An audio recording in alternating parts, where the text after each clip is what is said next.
Anti defection law కావచ్చు, లేకపోతే right to recall, ఈ 2 అంశాలు కూడా తెర మీదకి వచ్చినాయి. అంటే అసలు ఈ జమిలీ ఎన్నికలు కనుక వస్తే అసలు ఇప్పటికే ఇలాంటివన్నీ కూడా అమలు కావట్లా, దీన్ని కూడా అంతే కొంత చేంజ్ చేయాల్సినటువంటి అవసరం ఉందంటారా? ఇప్పుడు మీరు ఇందాక అన్నట్టు ఒక ప్రభుత్వం వచ్చింది, నాకు నచ్చలే, గవర్నమెంట్ బాగా చేయట్లే, అవినీతి పరులనే కొంత ప్రూవ్ అయింది అనుకోండి, సరే కోర్టులు చూసుకుంటారు, కానీ ప్రజలకి ఈ అవకాశం తగ్గుతుందంటారా? ఏం చేయాలి? మనందరికీ రాజకీయం అంటే బోడంత కసి పట్టుకున్నాం, విరక్తి కలుగుతుంది. కాబట్టి మన ఆలోచన అంతా కూడా రికాల్ పెడితే పోలా, దింపేస్తే పోతున్నాం అన్నాడు, లేకపోతే డిఫెక్షన్ పేరుతో ఇంటికి పంపిస్తే పోలా, లేకపోతే వాడు కొడితే పోలా, ఇట్లా, లేకపోతే వాడు గ్రాడ్యుయేషన్గా లేకపోతే మరొకటి పోస్ట్ గ్రాడ్యుయేట్ డిగ్రీ క్వాలిఫికేషన్ పెడితే పోలా. ఇవన్నీ కూడా మంచి ఉద్దేశంతో పెద్దగా ఆలోచన లేకుండా మధ్యతరగతి నుంచి వస్తున్న వాదనలు. నేను చాలా నిజాయితీగా చెప్తున్నాను, మంచి మనసుతో చెప్తున్నాను. కొందరు నేను మధ్యతరగతి వాడిని, కానీ ఇవన్నీ పరిష్కారాలు కాదు, ఇవేవి పరిష్కారాలు కాదు. ఉదాహరణకి రీకాల్ అన్నారు. Panchayat municipality recall is perfect, ఎందుకంటే పంచాయతీలో కావాల్సిన విధాన నిర్ణయాలు ఏమి ఉండవు. నా డబ్బులతో నాకు సేవలు అందినాయా లేదా, నా కుళాయిలో నీళ్ళు వచ్చినాయా లేదా, చట్టసభలో చట్టాలు చేసే రోడ్డు సరిగ్గా ఉందా లేదా, అంతకంటే ఏం లేదు. రాష్ట్రము జాతీయ స్థాయి వచ్చేసరికి అట్లా ఉండదు. అక్కడికి వచ్చేసరికి విధాన నిర్ణయాలు కావాలి. విధాన నిర్ణయాలు ఏమవుతుంది, ఇప్పుడు ఇంట్లో పిల్లలు ఉన్నారు, ప్రతి తల్లిదండ్రులకి పిల్లల సంగతి తెలుసు. తల్లిదండ్రులు పిల్లల్ని ప్రేమించే వాళ్ళు, పిల్లల భవిష్యత్తు కోరేవాళ్ళు అప్పుడు ఏం చేస్తారు, నాన్న ఆడుకునే టైం వేరు, ఆడుకో, అది కూడా ఊరికే టీవీ ఎదురుగా కూర్చొని ఆడుకోవడం కాకుండా నువ్వు మరి పిల్లలతో ఆడుకో, వ్యాయామం కావాలి, 10 మందితో కలవాలి, పొద్దున్న సాయంత్రం వీడియో గేమ్స్ చూడబాకు, నీకు మొబైల్ ఫోన్ మరొకటి దాని టైం పరిమితమే, టైంకి పడుకో అని చెప్తాం. పిల్లలు ఏమంటారు, అబ్బాయి నాకు అది ఇష్టం లేదు, నాకు ఇది చేయాలని ఉంది అంటారు. తల్లిదండ్రులు నాకు చెప్తారు, వినకపోతే కొంచెం బెదిరిస్తారు, కొంచెం భయపెడతారు ప్రేమతో. ఆ టైంలో పిల్లల్ని ఈ తల్లిదండ్రులు బాగున్నారు లేదంటే ఐ హేట్ దమ్, వాళ్ళు వద్దని చెప్పంటారు. నిజంగా దాన్ని ఓటుగా పరిగణించి వాళ్ళని తీసిపారేస్తే దేశం ఏమవుతుంది, సమాజం ఏమవుతుంది, సర్వనాశనం అవుతుంది. పరిపాలన కూడా అలాంటిదే. స్వల్పకాలికంగా నాకు కావాలన్న కోరిక ఉండేది ఎప్పుడు ఉంటుంది, దీర్ఘకాలికంగా పిల్లల ప్రయోజనాలను కాపాడాలి, సామూహిక ప్రయోజనాలను కాపాడాలి. ఈ రెంటికి మధ్య క్లాష్ ఉంటుంది. తాత్కాలికము, వ్యక్తిగతము, అది కావాలని కోరిక ఎప్పుడు నాకు ఉంటుంది, మీకు ఉంటుంది. ఇప్పుడు ఈ స్వీట్ తినాలి, ఇప్పుడు ఎక్సర్సైజ్ చేయకుండా హాయిగా పడుకోవాలి, ఇప్పుడు సరదాగా టీవీ చూడాలి, ఇప్పుడు ఎంజాయ్ చేయాలి, ఎవరికి ఉండదు, మానవ సహజం. కానీ క్రమశిక్షణ అప్పుడు ఏం చేస్తాం, అరే స్వీట్ తిన్నప్పుడు తిందాం, కానీ అంత స్వీటే కాదు, పౌష్టికాహారం కావాలి, వ్యాయామం కూడా కావాలి, సరైన టైంలో నిద్ర కావాలి, కష్టపడకపోతే మనం డబ్బు సంపాదించకపోతే లేదా సమాజానికి పనికి వచ్చి పని చేయకపోతే చేసేవాడు ఎవడు, దాంతో మనం క్రమశిక్షణ చేస్తున్నాం. అది ఎవరికి ఇష్టం ఉండదు. ప్రభుత్వంలో కూడా స్వల్పకాలికం వ్యక్తిగతమైన ప్రయోజనాలు, దీర్ఘకాలికం సామాజిక ప్రయోజనాలు, సామూహిక ప్రయోజనాల మధ్య ఇప్పుడు క్లాష్ ఉంటుంది. అంటే మీరు ప్రాబ్లం చెప్పారు సార్, నాకు అర్థం కాలేదు. రైట్ టు రీకాల్ మంచిది అంటున్నారా, కాదంటున్నారా, ఉండాలా ఉండదు? నేను చెప్పేది రీకాల్ పెడితే ఇంకా రేపటికి చూడ ఆలోచించరు, ఇవాళ ఓటు కావాలి, నాకు దేశం నాశనం అయితే నాకేం కావాలి, ఇప్పటికే నాశనం చేస్తున్నారు. ఇప్పటికే తాయిలాలు పెట్టి ఎలక్షన్ గెలుపు కోసం వాళ్ళకి తెలుసు, ఇదే నాయకులకు తెలుసు, ఈ తాయిలాల వల్ల దేశం నాశనం అవుతుందని తెలుసు, వాటికి అనవసరం ఎన్నికల్లో గెలవాలని చెప్పని. కాబట్టి 5 ఏళ్ల కాలాన్ని ఇచ్చి వాడు చేయాల్సిన మంచి పనులు కొన్ని చేసి, కొంచెం నొప్పున్నా కూడా తాత్కాలికంగా చేయాల్సినవి కొన్ని చేసి, ఆ మంచి పనుల ఫలితం 5 ఏళ్ల దాకా కొంచెం టైం పడుతుంది వచ్చేటప్పుడు. ఇదిగో చేసాను చూసారా, కాబట్టి నేను నన్ను నమ్మండి అని చెప్పంటే అప్పుడు ప్రజలకు మంచి జరుగుతుంది. అలా కాకుండా ఏ రోజుకు ఆ రోజు ప్రతిరోజు పరగపోయినట్టయితే ఇక ఎప్పటికీ తాత్కాలికమైన తాయిలాలు తప్ప పరిపాలన అనేది పోలేదు, దేశం భ్రష్టు పట్టిపోతుంది. కాబట్టి రీకాల్ అనేది వినడానికి బాగుంటుంది, మనకు కసి ఉంది, ఎమ్మెల్యేలు అంటే కోపం ఉంది. మరి ఇదే అంశానికి సంబంధించి కొంత అంటే పార్టీ ఫిరాయింపులు కూడా దీనికి జోడించేస్తారు, అదే మీరు చెప్పినట్టు ఇందాక. మరి ఆ పార్టీ ఫిరాయింపుల భాగంగా ఇప్పటివరకు అయితే దానికి అధికారాలు మరి ఉన్నాయా లేవా, ఒక పార్టీ నుంచి ఇంకో పార్టీ మారిన తర్వాత సస్పెండ్ చేసేటువంటి టైం లిమిట్ అనేది లేదు, దానికి ఏం చెప్తారు? మరి దీనిలో కూడా 2 సార్లు సవరణలు కూడా జరిగినాయి దానిపైన. అసలు మనం ఆసనాలకు చూడకుండా కొండాలకు చూస్తున్నాం, టైం లిమిట్ తర్వాత చూద్దాం. పార్టీ ఫిరాయింపు అంటే ఏంటి, ఉదాహరణకి మహారాష్ట్రలో ఉద్ధవ్ ఠాకరే నాయకత్వంలో గతంలో శివసేన ఉండింది, తండ్రి వారసత్వంగా ఆయన పొందాడు.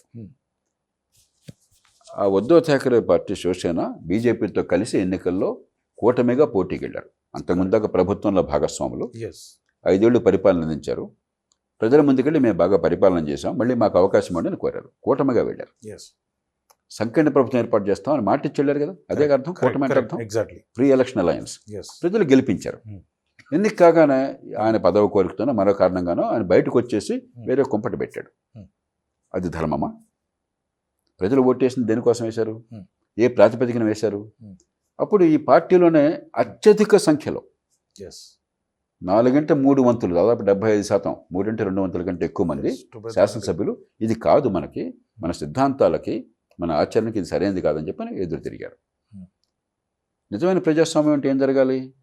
అయితే నాయకుడు వాళ్ళని ఒప్పించాలి, ఎగ్జాక్ట్లీ, లేకపోతే నాయకుడు వాళ్ళ మాట వినాలి, లేదంటే నాయకుడు తప్పుకొని వాళ్ళ నాయకత్వాన్ని ఇవ్వాలి. మెజారిటీ వాళ్ళ చేతుల్లో ఉంది. ఎస్ అది కాకుండా నా మాట కాదంటే నీకు శిరచ్ఛేదనం, నీకు డిఫెక్షన్, ఇది నువ్వు డిస్క్వాలిఫైడ్.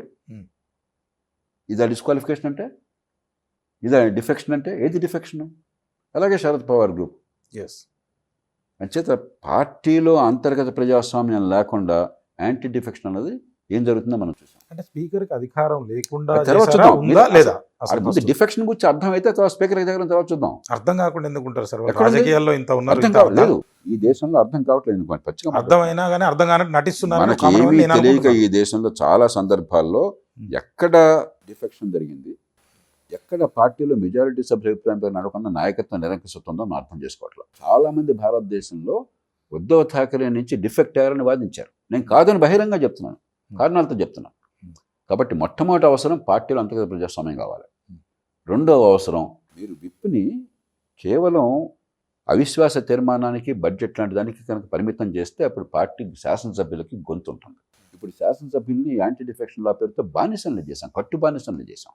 అదే ప్రజాస్వామ్య ఉద్దేశం. నాయకుడు ఏం చెప్తుంది వెళ్ళిరగడానికి? యాంటీ డిఫెక్షన్లో పెట్టగానే రాజీవ్ గాంధీ ఏం చేశారు ఆనాడు 1987లో సుప్రీంకోర్టు తీర్పు వస్తే షాబానో కేసులో జడ్జిమెంటు, ఏదో ఒక పేద మహిళకి విడాకులు తీసుకున్న తర్వాత కొద్దిపాటి మనోవర్తిమ్మని చెప్పని తీర్పిస్తే ముస్లిం ఛాందస్సులంతా కూడా గొడవ చేశారని చెప్పిన ఆ భయంతో ఆయన దుర్మార్గపు చట్టం పెట్టాడు, ముస్లిం విమెన్స్ బిల్ అని చెప్పాను, మహిళా హక్కుల్ని కాలు రాస్తూ. ముస్లిం నాయకులందరూ కూడా కాంగ్రెస్ పార్టీలో వ్యతిరేకించారు. కొందరు రాజీనామా చేశారు. ఆదిల్ మహమ్మద్ ఖాన్ రాజీనామా చేశాడు మంత్రిగా ఉండి. ఎందరో ముస్లిం ఇంటలెక్చువల్స్ వ్యతిరేకించారు, కాంగ్రెస్ సానుభూతి పరులు. అయినా కూడా బలవంతంగా ఈ యాంటీ డిఫెక్షన్లో చూపెట్టి చట్టం చేశారు. అక్కడి నుంచి దేశ రాజకీయం మారిపోయింది. అక్కడి నుంచి అయోధ్య ఉద్యమం వచ్చింది. ఆయన తప్పు చేశాను కాబట్టి మరి హిందువులను తృప్తిపరచడం కోసం అయోధ్య ఆందోళన తీసుకొచ్చాడు. కాబట్టి యాంటీ డిఫెక్షన్ లా పేరుతో పార్టీ నిరంకుశత్వం వచ్చినట్టయితే దేశానికి అరిష్టం జరుగుతుంది. కేవలం దాన్ని రెండే అంశాలకి, బడ్జెట్కి లేదంటే అవిశ్వాస తీర్మానానికి పరిమితం చేయాలి. ఇవి చేశాక అప్పుడు ఆ నిర్ణయాధికారం స్పీకర్ చేతులను తీసి మీరు ఎలక్షన్ కమిషన్ పెట్టండి. మనం ఈ లోతు ఆలోచించకుండా ప్రతి యాంటీ డిఫెక్షన్ అంటే నాయకత్వానికి వీళ్ళంతా కట్టు బానిసలా? అరే అసెంబ్లీ పార్లమెంట్లో శాసనసభ్యుడికి గొంతు చెప్పే అవకాశం లేదు. అక్కడ పార్లమెంట్ సభ్యుడికి పార్టీ నాయకుడు టైం ఇస్తే వాడు మాట్లాడతాడు. వాడు చెప్పిందే నువ్వు మాట్లాడాలా. నువ్వు వెళ్ళలోకి వెళ్ళమంటే వెళ్ళలోకి వెళ్ళాలా, అరవమంటే అరవాలా, చేయెత్తమంటే ఎత్తాలా, దించమంటే దించాలా. అంటే మీరు చెప్పిందంతా కూడా అంతర్గతం, ఇదంతా బాగుంది సార్. అంటే చట్టబద్ధంగా ఏం చేయాలి? ఇది లేకుండా మన ఉద్దేశం ఏంటి?